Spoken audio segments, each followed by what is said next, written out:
Support for this show, Politics Done Right, comes from politicsdoneright.com, publishers of How to Make America Utopia, Take Away the Economy from Those Who Rigged It, As I See It, Class Warfare, The Only Resort to Right-Wing Doom, It's Worth It, How to Talk to Your Right-Wing Relatives, Friends, and Neighbors, and other books written by Egberto, Willies.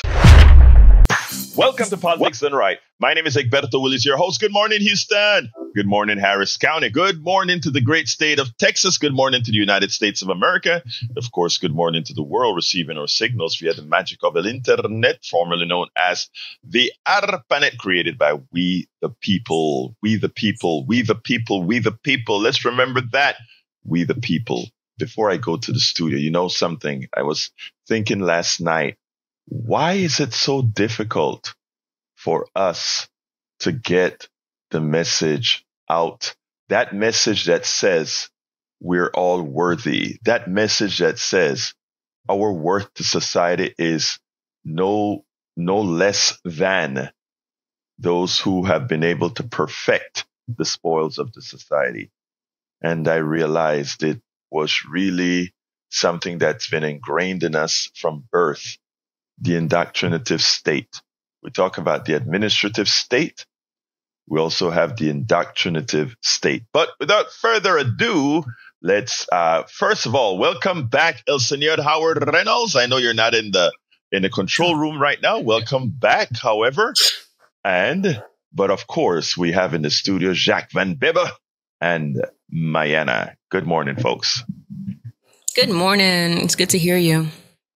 Great to hear you guys, man. How's it going? It's going good. Good morning, Egberto. Good morning, my brother. Talk to me. Well, I think by what you just said, Oligarch's Pledge is in line. Oh, my God. We got the Oligarch's Pledge. Let's go for it, brother. Yeah, I really couldn't think of anything this morning, so that's my fault. Hey, wait. Hey, you don't tell the audience that, man. I was going to say, what is Hey, audience, let me come in the defense. Let me come in defense of my brother. That oligarchy poem, rant, pledge, you know what?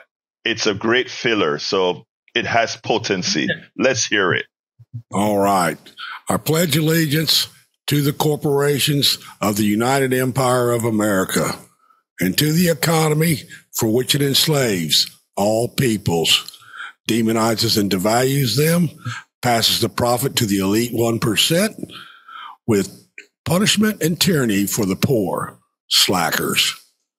Slackers. That's what they are. Slackers. You know, the workers, the people who make things happen are those people at the other end of our signals right now.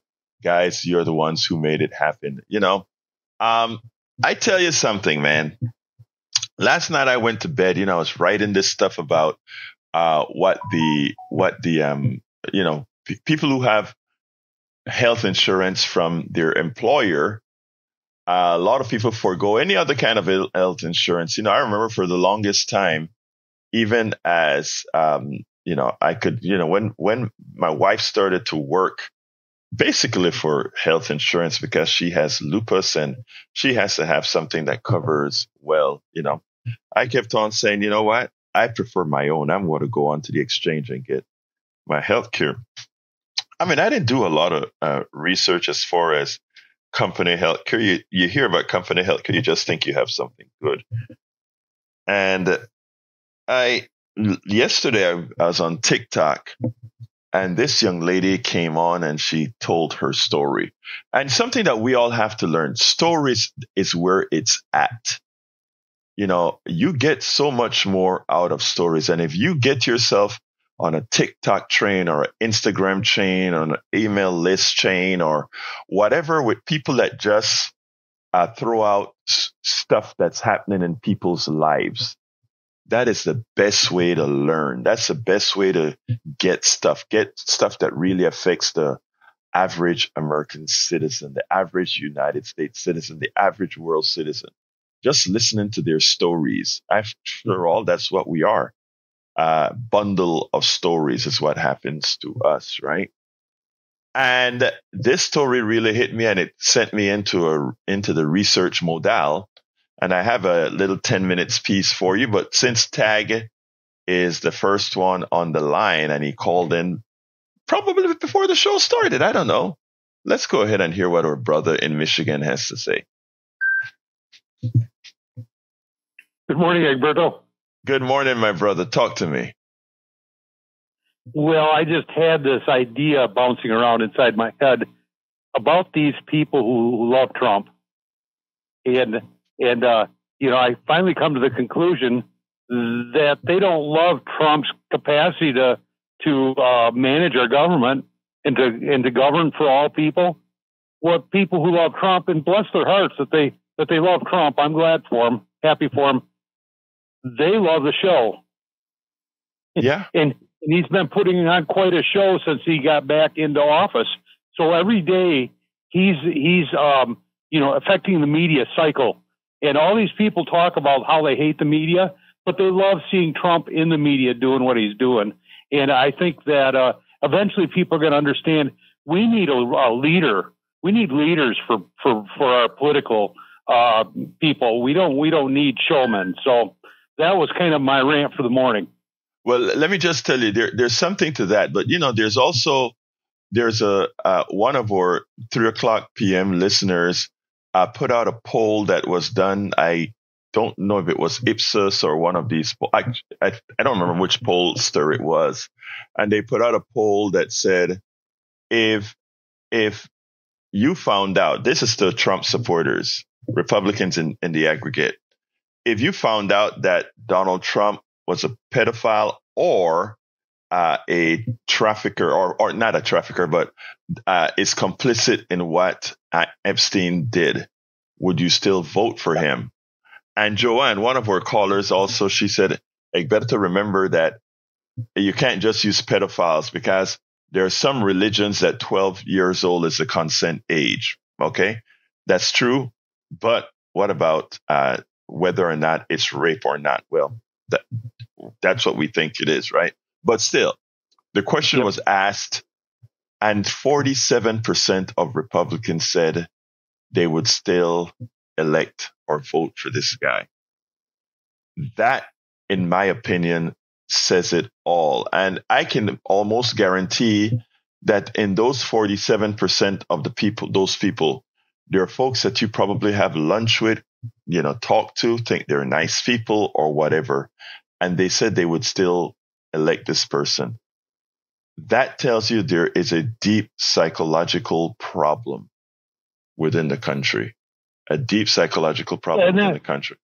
And that problem is these people are living to watch a show every day. They want to see Trump the showman.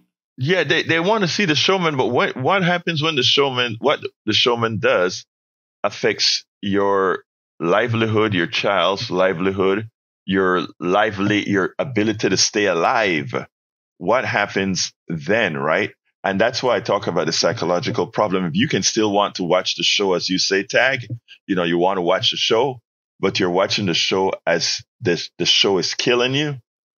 That's a psychological problem, in my opinion. It's all a lot of hot air, and eventually it's going to come crashing down. In my opinion, I guess some people are going to have to watch longer to see this happen, but that's where we're headed. So thanks, Egberto. I'm going to go. Thank you, brother. You have a good one, Tag. And Charles White, welcome aboard, as well as Steve Mengersen, Florence. Remember, when I come on, I don't see the first few. So if you want me to call you out, you can just throw your name out there. Let me know what city and state you're from. Charles says, I decided I would not keep friends who follow the AH. And you guys know what the AH is. Guys, I can't say the word. I'm on FM radio. The FCC would come and knock me out if I did that. Likewise, we have in the chat, Jacqueline Campisi. Good morning, Jacqueline, our teacher from Katy, Texas. I guess you're not teaching this morning, or you're listening early in the morning, sis. Let me tell you, my daughter completed her second week of teaching. The kids love her. I mean, it's amazing the rapport that they have with her. As you know, she's teaching science, and she has that room rigged for them. she's having a blast. Of course, she's on her legs a lot, her feet a lot, including the bad foot, the left one that doesn't work right. And I think it's good therapy, to tell you the truth, but you know how that goes.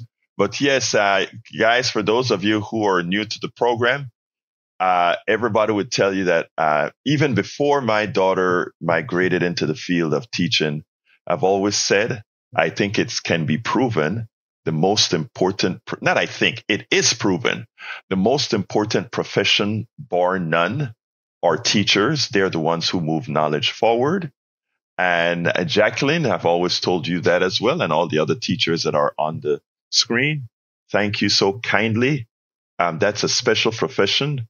In Panama, we give them the respect of standing and attention generally. We see them at a grocery store or somewhere. It is like, oh, that's my teacher. And, it's that respect.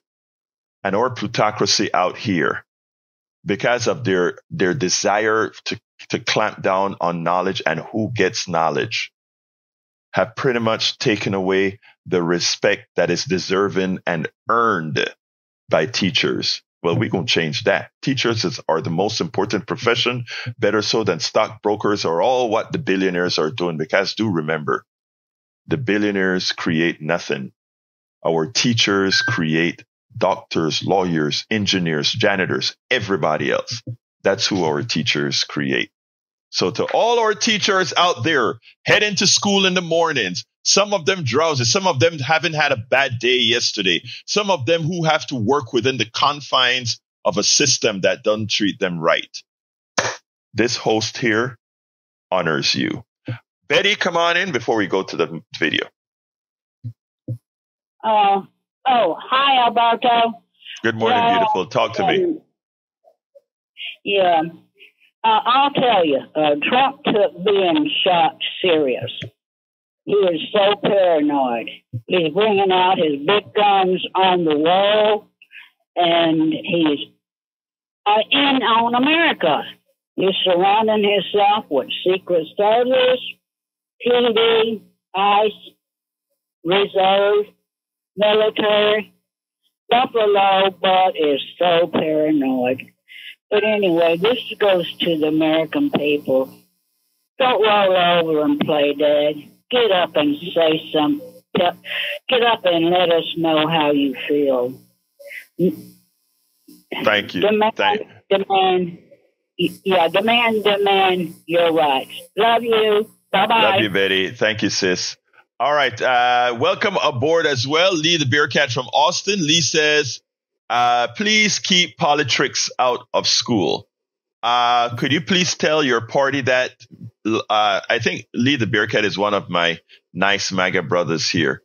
Tell your party that, Lee the Bearcat, because all the things that we see them doing, put in the 10 commandments in school, keep politics out of school, keep talking about all the bathroom bills, all these things. Keep politics out of school, not paying the teachers, right? Keep politics out of schools and do the right thing. If you can give the corporatocracy all these tax breaks, you can give the teachers the money they are due.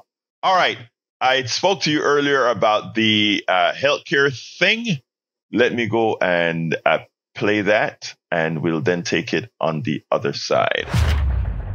I saw a TikTok video, and after I saw that TikTok video, like I said, I follow a lot of people, good folks that have fact-based information. And what TikTok does is it rewards you by sending you other people giving that kind of info. And of course, I fact-checked everything, and I did with this as well. I want you to listen to this woman. And for all of you who have corporate insurance, corporate health insurance, I want you guys to listen to this lady, and then I'm going to go over a few things with you. All right. So let's go ahead first and listen to what she has to say. My insurance company is lying to me. I've been fighting with my insurance company all year to get them to cover a expensive but necessary surgery.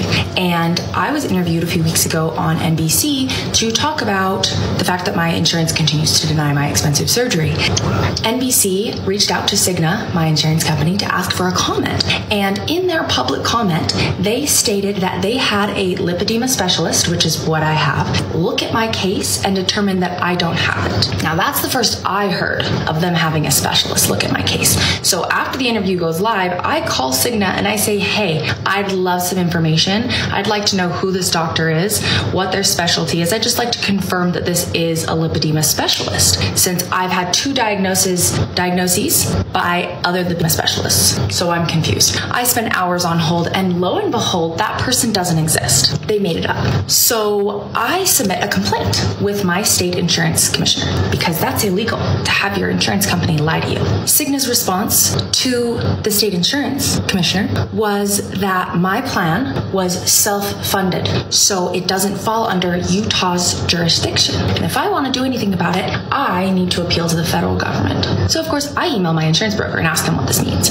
And they tell me it's not self-funded, it's level funded. I bring this information back to the Utah Insurance Board and ask them what that means. And they tell me level funded health insurance is not health insurance. It doesn't count as health insurance. What? What this means is that if you have employer funded insurance, if you're getting insurance through your employer, it's likely not considered insurance by the government. They call it an employer benefit. Why call it insurance if it's not insurance? Obviously, this is my situation in my state and my insurance provider, but if you have employer funded insurance, I would definitely make sure that that is actually considered insurance by your state, just in case you get into a tricky situation like me. Okay, so what I did, of course, like I told you guys, I take nothing at face value. Reputation is everything and credibility is everything. So I went and did the research, spent quite a bit of time on it. So here's what I found. Yes, it is true that some employer-funded health insurance isn't deemed insurance by states. Some employer-funded health coverage is not legally considered insurance under federal or state law, and this creates confusion for workers. The issue usually arises with self-funded employer health plans and certain limited benefit plans. So here how it goes. Self-funded plans. Many large employers do not actually buy a health insurance policy for their workers. Instead, they set aside money to directly pay medical claims themselves, often hiring a private insurer like Aetna, Cigna, or United Healthcare only to administer the plan. These arrangements are called self-funded plans regulated under the Federal Employee Retirement Income Security Act. Because they are not technically insurance, states cannot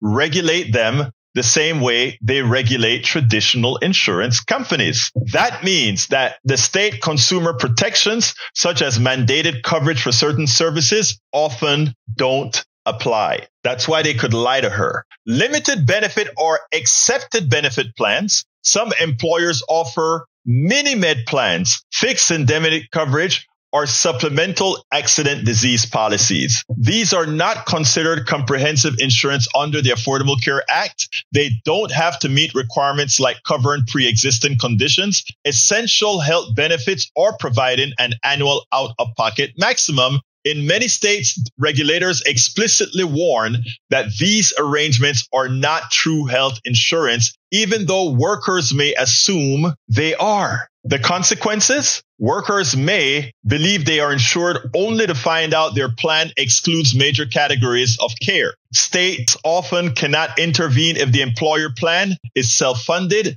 leaving federal law as the only protection. Insurance companies acting as third-party administrators can give the impression of traditional insurance, but legally, they aren't on the hook for the risk. Your employer is. Some states have sued or issued advisories about deceptive marketing of non-insurance products bundled with employment. In short, yes, in many cases, what looks like employer-provided insurance is not considered insurance under the law. It's a loophole born of ERISA, preemption, and ACA carve-outs. That's the Affordable Care Act carve-outs. And it weakens consumer protections for millions of workers. So I want you guys to understand this. These things this is real. So what I did is I then did a search, right? I did a search and I said, let me find out of well-known companies that people think they have great insurance from. Do they really? So I checked out these companies. And here are the big companies. IBM, their insurance plans are self-funded. Are they considered insurance by states?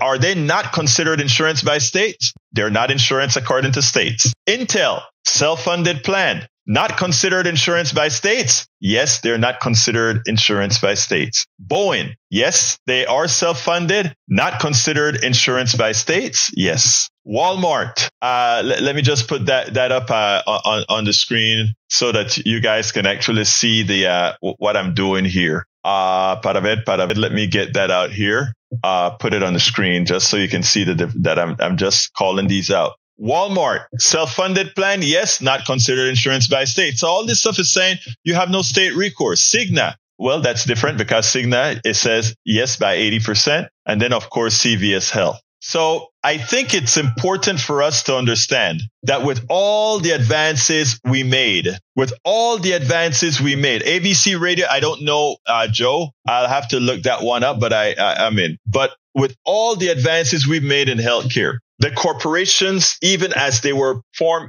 even as we were putting the ACA together, they all went out there to say, allow us to screw the American people one more time. Think about it. I want you guys to think about where we're at. The only answer is Medicare for all. That's the only thing that covers everything and says they can't pull these shenanigans over us. Medicare for all. Americans, my brothers and my sisters, we have to start demanding. People say, oh, we can't get Medicare for all. There are too many stakeholders that want otherwise. That's not true. We have 330 million stakeholders and a few hundred insurance companies that are stakeholders. We are in command if we use our power. We are in command if we use our power. And it is essential that we do so because this is bankrupting Americans. Americans are living their lives to pay bills to enrich a few.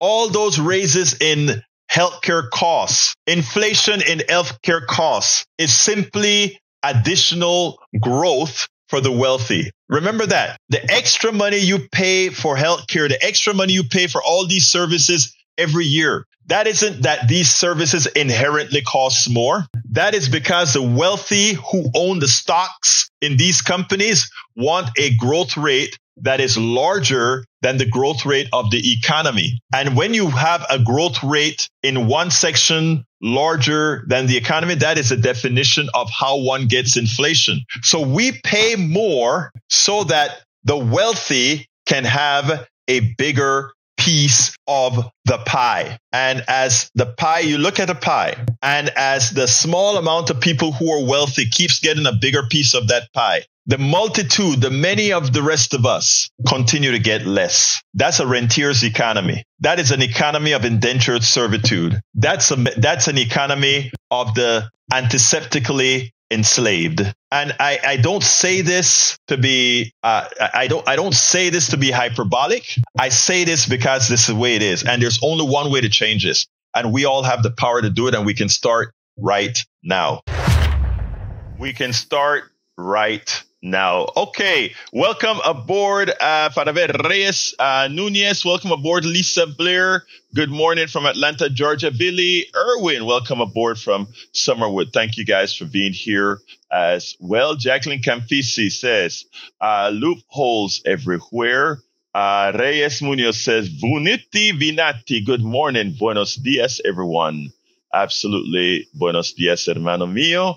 Adam W., Maria Miller, Margaret Ryan, Jennifer Hunter, Margaret Ryan from Charleroi, Washington. Welcome aboard. Sally Lee, welcome aboard as well. Charles White, Sandra Diegler, Lucas Wilker, etc.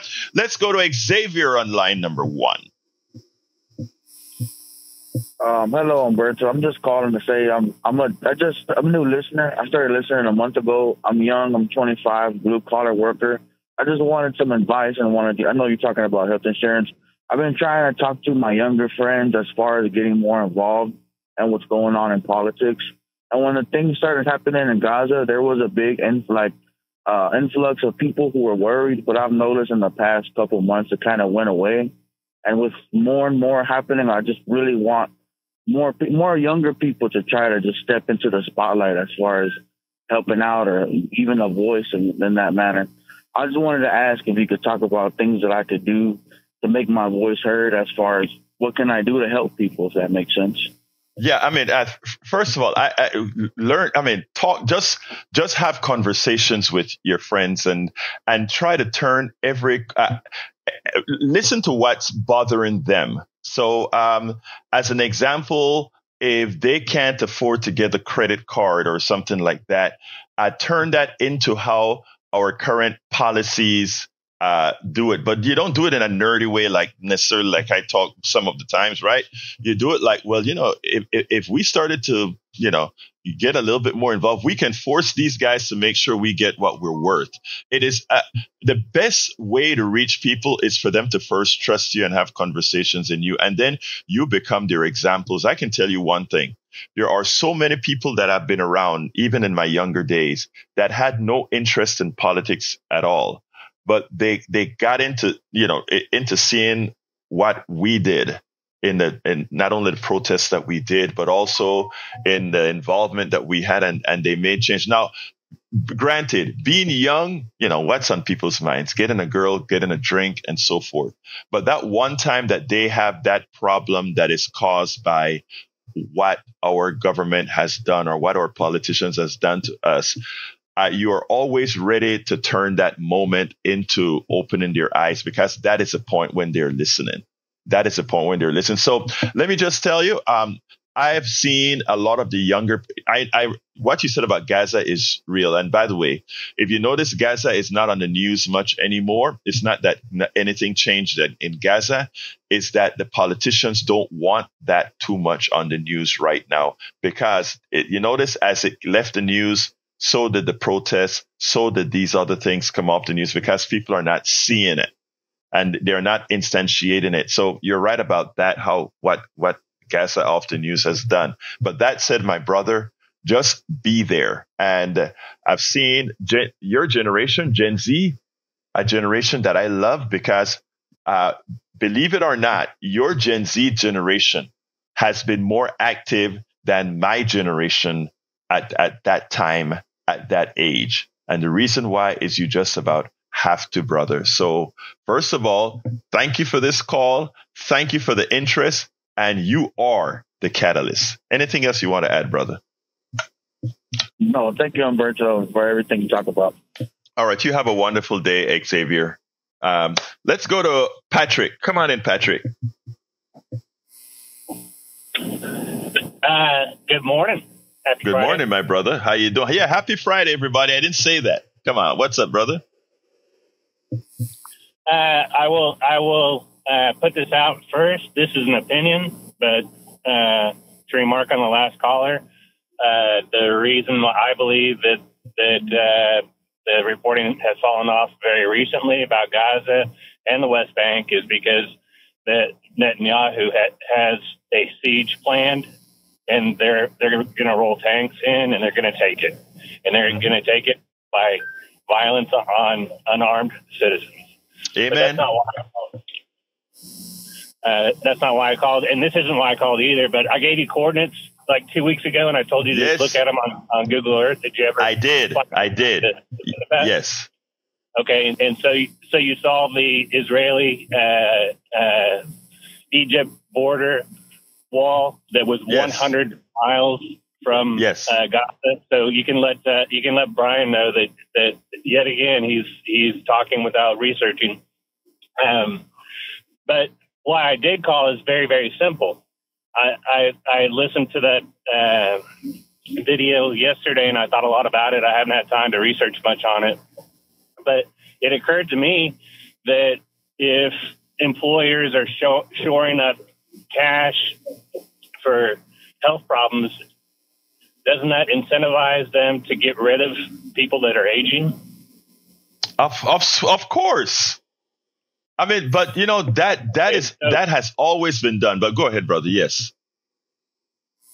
So we're losing Medicare, we're losing Social Security, and we're creating more incentives for our employers to kick us off of plans that we need. Exactly. That's what I'm saying. Let me say one thing that yes, you're correct. You're correct. Go ahead. There's something that you've always heard me say, that employment in the way we do it is actually more effective than slavery. And why I call it antiseptic slavery. Remember this. When people who looked like me were slaves, we had to be clothed, we had to be kept healthy, and we had to be fed. Definition, I mean, how? That's a different story. The employee today in many companies, right? They are expendable resources. So whereas while slavery had assets, the slave, right? The employer has a rentier, something they can rent until they have no use for it. And when they have no use for it, they throw it away. So I from an economic standpoint, I try to explain to people why we need to change the economic system to a different model. Because again, understand that all of us, bar none. First, it used to be just folks who looked like me, but now it's all of us that are expendable. And as expendable entities, that is exactly why we have all the ills that we have today. And yes, on TV, you see everybody that's doing well. But think about your 60% and growing. 60% and growing. The economic system eats you. Go ahead, brother. I sent you an 8-second video yesterday of a development that's about 1/3 built, and you couldn't hear one hammer, you couldn't hear one tool, yes. You couldn't hear anything. Yeah. I'm absolutely certain that layoffs are imminent for me, and this will be the only other time I've ever been laid off in my life was in 2018, and that was when I worked building infrastructure. And there you go. That was under a president that said that he was going to be the infrastructure president. So same person, same fate for me, 2 times in a row. Well, I wish the best on you, my brother. Thank you. But let me just say this: the thing about it is, we have the ability in 26 to change quite a bit. It's whether we are going to allow them to snow us into doing the wrong thing, as they have been effective in doing for so long, or we do the right thing. Thank you, Patrick. Have a wonderful rest of your day, brother. Have a great weekend. See you at 3. All right. Let's go to Richard. Come on in, Richard. Yeah. Hey, Egberto. How you doing, my brother? I'm doing good. I was surprised. I was glad to hear you. I wasn't surprised. I just want to tell you, I'm glad to hear you and Neil yesterday on the spiel on these representatives that were, I assume at the time when they were gone, were brave, and this was the hill they were going to die on. I did a fundraiser at my home with Grant Peoples, who opened for Tom Hartman. It was the next day, and everybody donated. And I tell everybody, and we're not rich. I said, we'll match what you send, because this is for the brave people that are. And I just assumed that there was fundraisers dotted across the nation that was going on then and before and after that were going to help these guys stay out. I assumed it was going to be like, incorrectly, obviously, my assumption, that this was the hill they were going to die on, and it was not unlike the Underground Railroad, where you're going to go from house to house, and retired couples with kids moved off that have a room or 2 or 3 that are vacant and can put these people up for 6 days and move around. And I was wrong. This was just a show. This was, please, I'm so tired of hearing about the brave, and this is what I was calling it first, the brave Texas representatives. It's just like what you said when they said their excuse was the family. Oh, we had to get back to our family. Well, what about the families that are going to be devastated by this dictatorship in the future? This should have been the hill to die on. And I wrote them a letter, and I sent the money in still afterwards. And I wrote him a letter basically saying what I said to you just now. I mean, I used my words carefully, that I was disappointed. I didn't use any cuss words. And, it just amazes me the jelly spines of the people that ask me to vote for them and say, I will fight for you. Well, you said you're going to fight for me. You didn't say you're going to fight for me for 2 weeks. You said you're going to fight for me. So this is appalling to see these people go out of town for 2 weeks and come back with their tail tucked all up in their, what. And for them to sign this permission slip now that puts a damn dog on them for the rest of their career, ghosting them. I mean, not ghosting them. I know, following them around, shadowing them. Shadowing them. Thank you. That's the word. That's just appalling. I cannot believe what I'm witnessing in my country. Richard, let me tell you, I am on the same page with you. I think when you ask people for your vote and assuming you're in existential times as we preach, which I don't think I know we are, I would want my representative to do a little bit more sacrificing. And the fact that we have folks like you, and you're correct, people all over the country raising money. Don't you think that the Republicans sit back and just say, oh, Democrats always cave, or that they want the easy life, or that they, look, there are a lot of other things that they've caved on here in Texas that I think they could have put more resistance in. There are a lot of things that I think they could have been more vocal about.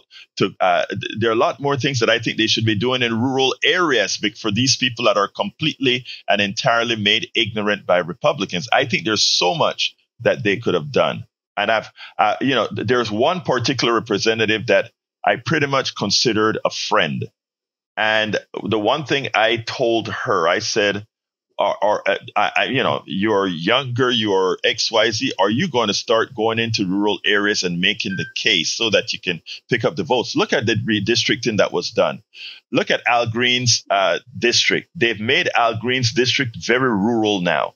Imagine if we had started going into those districts, not expecting them to give us love and hugs, but just out there that they know that we care, that they know that that farmers who are getting their tractors from John Deere and having to have John Deere put a screw in it, something they can do themselves, but they have to pay John Deere several $100s to do. Imagine if they saw that we had interest in what they do. We probably wouldn't have won the ideological vote, those people that are sycophants. But there's so many we could have won. I mean, there's so much that can be done as the progressive. Well, I'm not going to call them progressive. Those folks. Now, let me just tell you, Richard, there's some of them still in Chicago. OK, the vote wasn't a lot of them. And they're being nice. I won't name the particular one I tried to talk to yesterday, but they are back in Chicago. And they said, I'm not going to talk bad about these guys that came, but for my values, I figured I needed to I had to stay. And I wish more had done that. Anything else, Richard, real quick? Well, I think Christina Morales is one of them. That's yes, she's out there in Chicago. Of my aunt that I sent you the bio of my 19th Amendment, and that's what I actually disclosed to in my letter of disappointment with my check that she was a frontline warrior. She didn't do it for 2 weeks. Mm-hmm. So all of them, they accomplished this by being steadfast and being in it for the long haul, not 2 weeks, Right. And so I use that as an example in this letter to these. I'm not going to call them cowards because they. Wow. No, they're not cowards. It's just that they don't have that fighting spirit that we know we would have in there. Look, I understand they have families, Richard. I understand that. But families also know when you take a job like I am representing my district, that's what you're taking the job for. Exactly. Thank you, Richard. I got to go. Let's talk tomorrow. Thank you very much, brother. Let's go to Augie. Come on in, brother Augie. Yeah, good morning. Yeah, I was lucky. I I worked for Southwestern Bell, then it became AT&T eventually, but it became not as good a company. And luckily, I had union health care, and it was good until I turned 65. Then I had to go on to, the Affordable Care Act or that United Healthcare. But I still wanted to work, so I worked for this small company at the BP plant in Texas City. And there were a bunch of young workers there, and they were with the company health care plan. And money was taken out of their wages, which weren't that much. I think they were being paid $12 an hour at that time. But in the fall and winter time, most of them were married and had kids. They couldn't afford to take their kids to a primary care doctor. They had to take them to emergency room for whatever treatment, whatever ailed them. The company said if anybody talked union, they would shut down the company and fire everybody. So they kept them like that. But another thing is the big companies also have life insurance on their employees. That's how Southwestern Bell did. But if the employee doesn't tell his family that the company has it's a benefit, the company keeps the life insurance if the employee dies. Yes, I all the time, yeah. My brother worked for Southwestern Bell. He joined it a couple of years after I did, and he retired. And then within a few months of retirement, he only got like 3 months of Social Security payments. But when he died, I told my two sisters, hey, he's got life insurance, but they didn't know about it. Luckily, I did, so I knew what number to call, and we split up the $42,000 life insurance policy that the company would have kept otherwise if I hadn't known about it. There you go. Hey, Augie, I got to go to some other calls, but thank you very much for your story, my brother. Yeah, but I wanted to really talk about National Guard. It was state funded, and right now the government calendar ends in September, and the states didn't fund for them to be at the Capitol, so the money for the National Guard is coming out of other funds that the state has for them. And after September, them and I get paychecks from the government and the National Guard troops because they're not funded. Something to think about. But thank you for what you did. Thank you, Brother Augie. Let's go to, I think it's Jimmy. Come on in, Jimmy. Yeah, this Wednesday, the New York Times had a fascinating article about the Russian army. When they first invaded Ukraine back in February of 2022, a lot of young men did not want to serve, and they left the country. So Russia started offering incentives to join the army. They now have a $30,000 bonus, signing bonus when you sign up to go in the army. They pay the soldiers $2,450 a month, whereas the average Russian earns only about $900 a month. If you lose an arm or a leg, you get $36,000. If you capture a tank, you get $12,000. So they're using money now to really get more and more recruits. They recruit about 1,000 new soldiers every day, and that's how they keep the army going with money. So, well, I don't know how long that's going to last, but they sure losing order of magnitude more people. A lot of people on both sides dying, but Russia's treating its people as expendable, so they don't get that money for a long time because a lot of them just go out there and die, especially the ones that are not trained. But we'll see what happens. I think Russia's lost like 230,000 men have died in this war, so it's costing them and Ukraine and lots of people. Yeah, it's just a waste of human lives. But thank you very much, Jimmy. We'll talk one more item for you. The other day, I got a phone call. He said, I'm with United Publishers, and you have won $17 million and a new car. My reply was, you're a criminal and you belong in prison. I love that. Exactly. These guys, these marketing things, I tell you, is shameful. Thank you, brother. We'll talk later. All right.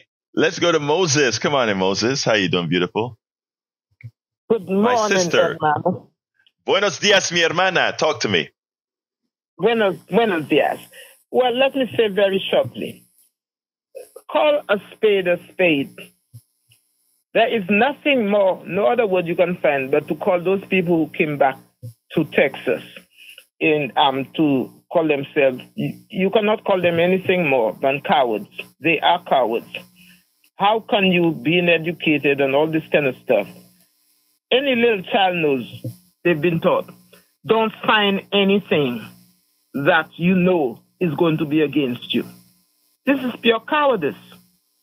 Now, either they are cowards or they've been fake all the time. They were not real Democrats. Now, what we have now is a situation in this country now. The Democrats, most of them are cowards. Those, the fake ones, I will call them, because they came in, they had other means, other ways of covering themselves up, unless they were Republicans and we didn't know it before, but now they showed themselves to be that. They're cowards, and then the Republicans are ignorant. That is the situation with both parties in this country now. And when you have this clash of ignorance and cowardice, the people, again, we are the people we've been waiting for. Amen. You. Thank you, Moses. Moses, and you know what?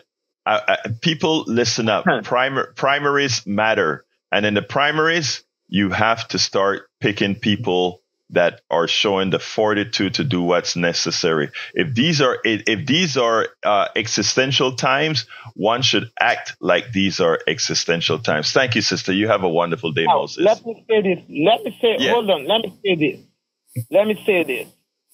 Sometimes the pit you dig, it'll be the pit you dig for yourself. Because they could gerrymander and do all what they want to.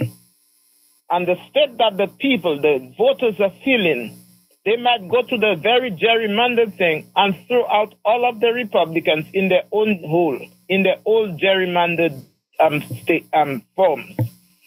Both Republican and Democratic voters might say, we don't like what you all are doing, and they might kick all of the Republicans out when they think, oh, we're going to give this to Donald Trump. And the people are saying, we went by thousands and millions to say, we do not want a king. And that's what we mean. Moses, I've been saying that Texas, believe it or not, even as they're trying to gerrymander for themselves, it could be a failure, but we'll see. Thank you, Moses. Let's go to Brian. Brian, come on in. Yeah. You're familiar with Letitia James, right? Of course. And the false, what happened yesterday in court about his fine, $526 million? That might be wrong, but it's... No, they decided that was too punitive. They decided that amount was too punitive. They didn't... Remember, he's guilty, and he remains guilty. But again, they said that amount of money was punitive and too punitive. And again, we all know by now that rich people get away from paying the things that they cause, while poor people who face the law, nobody's there to defend them. Nobody's there to say what the sentence that they get is punitive. But for Donald Trump, hey, he's a rich guy. He's not like you or me. So, Brian, while you're rejoicing for that billionaire I'm not done. No, you're not going to interject. Of course not. You will not interject. When you are having being very happy that Donald Trump is not going to have to pay several million dollars as he has extorted billions from all of us, that tells you where your mind is. Now you may speak. Okay, what was the crime? And did everyone that he borrowed money from, did they get paid back with interest? That's not the point. The point that, let me tell you what the crime is. The crime is the following. In the way our economic system is set up, if you take money as a loan out of what being undeserving of said loan, you are denying others loans. So no, there are victims. I mean, and that's why the media has been poor in explaining this. They give you the assumption that this is a victimless crime. It is not. If there are rules that one follows for loan making, the fact that he got a loan he was not entitled to mean that others were denied loans they were entitled to because of what he took. So no, it's not true that there were no victims. There were victims. Anything else? Okay. Yeah. Letitia James took out a mortgage as a primary residence in Virginia. Now, is that a victimless crime? I mean, I don't see the problem. Letitia James, notice what's happening. We have these are shenanigans. She lives in New York City. Brother, these are New York City. Hey, she has shenanigans.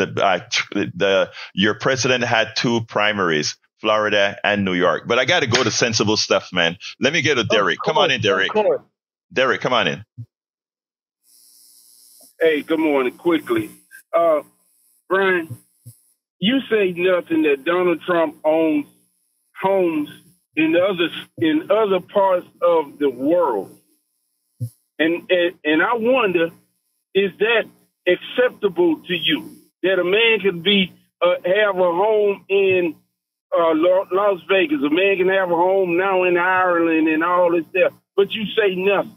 But if a person purchases a property in New Jersey but live in New York, what does that matter? But I didn't call for that. But quickly, Jimmy was absolutely correct, Egberto. You know, I'm glad he said what he did, because the United States right now is offering to young people $50,000 and forgiveness of their college loans to come into the military or join ICE.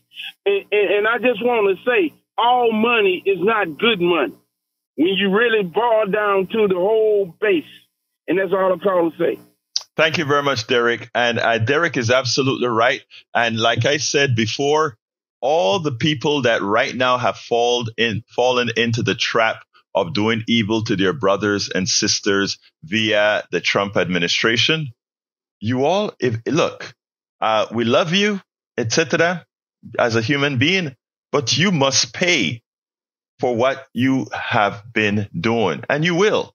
All right, let's go to Donald real quick, brother Donald. Hey, did Jasmine Crockett come back? I don't know if she's back in the state. No, Jasmine was federal. She's not state, remember? So that didn't apply. Exactly. That's right. Yeah. That didn't apply. Okay, Yeah. Real quick, you asked the other day what good things Donald Trump has done, or to name one, right? Well, I can tell you what he has done. He went in there and disrupted the whole damn system. He got rid of Mitt Romney, the Bushes, and a lot of people that have been taking advantage of it.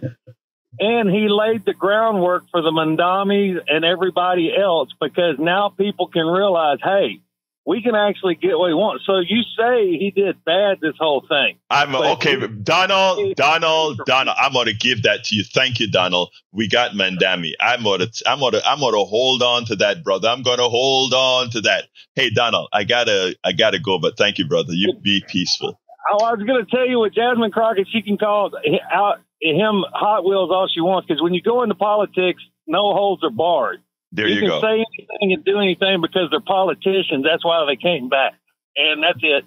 Love you, brother. Peace. Let's go to Rick. Come on in, Rick.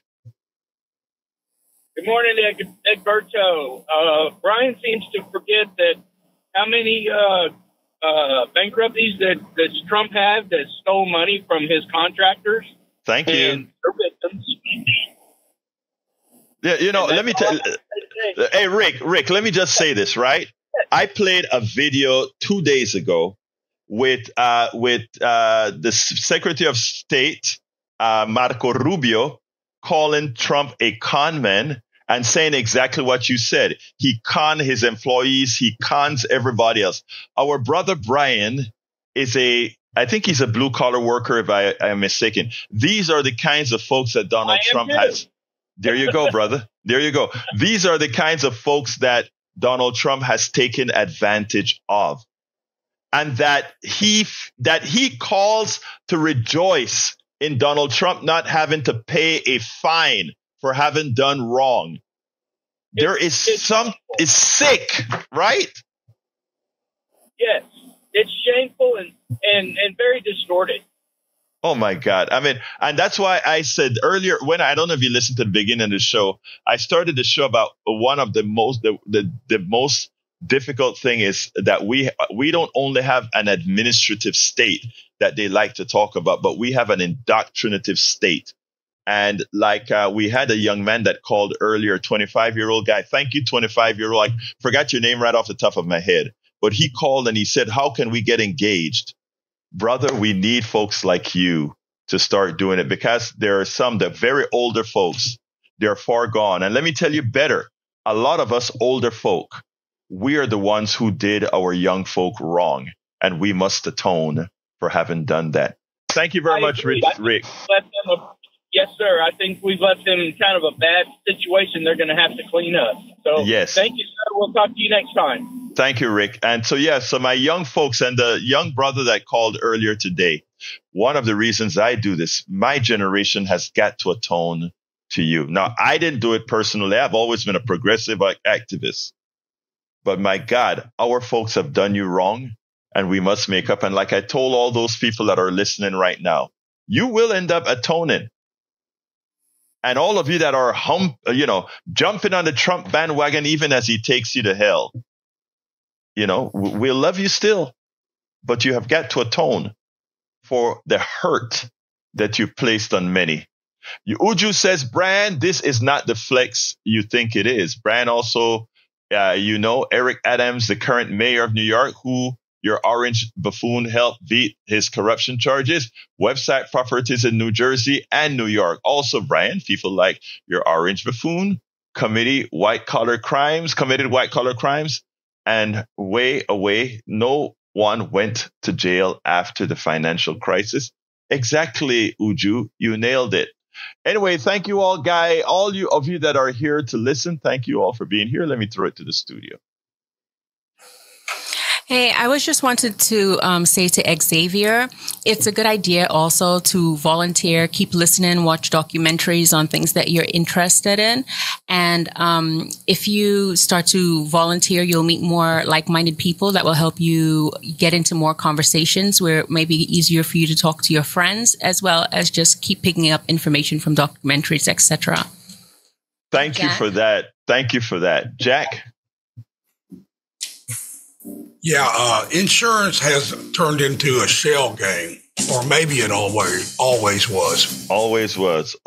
Thank you, Jack. And Xavier, thank you for reminding me the name, Mayana. Xavier, thank you for the call in, and thank you for what you are doing in trying to reach your generation. Anyway, folks, you can get the rest of the program at politicsdoneright.com/newsletter. You can write me at kpft@politicsdoneright.com.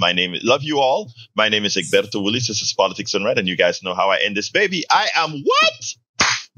Out! Support for this show, Politics Done Right, comes from politicsdoneright.com, publishers of How to Make America Utopia, Take Away the Economy from Those Who Rigged It, As I See It, Class Warfare, The Only Resort to Right-Wing Doom, It's Worth It, How to Talk to Your Right-Wing Relatives, Friends, and Neighbors, and other books written by Egberto Willies.